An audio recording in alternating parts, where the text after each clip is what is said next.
Sa isang malayong lugar, may isang tao na kilala dahil sa pagbibigay niya ng mga matalinghagang salita. Siya ay si... Tatalino, may problema po ako sa girlfriend ko. Ano ba ako dapat kong gawin? Iho, ang pagsiyo sa babae hindi mo natatapos. Suyuin mo nang suyuin.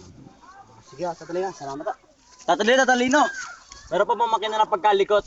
Ano pang gagawin ko? Iho, ang batang malikot, nakakaipo ng ipot. Yun po ba? Salamat po, Tatalino. Tatalino!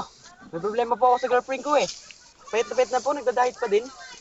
Iho, ang babaeng payat na nagda-diet, malamang walang laman ang wallet. Ganun mo ba? Sige ho, Tatalino, thank you ho. Sarap. Tatalino. Bakit? Nilalamig po kasi yung taong mahal ko. Anong kailangan ko nung gawin?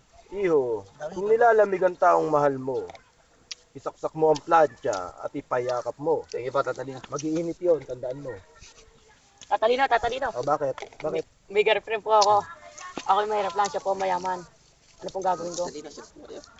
Ang pag-ibig na wagas, iho, hindi nakakabili ng bigas. Tandaan mo yan.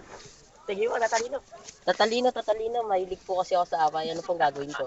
Iho, iho. Huwag mong ilalagay ang batas sa kamay mo. Tandaan mo yan. Salamat po, Tatalino. Tatalino! Bakit? Tatalino! Oh. Chat po kayo? Ay, painom. Sarap. Bakit po ba ang dami niyong nauto? Siyempre, iho, ako si Tata Dino. Ganun po ba? Ang galing niyo naman. Sarap. Chat. Salamat po. Tatalino. Ay, ikaw na naman, iho. Bakit lagi ka na lang?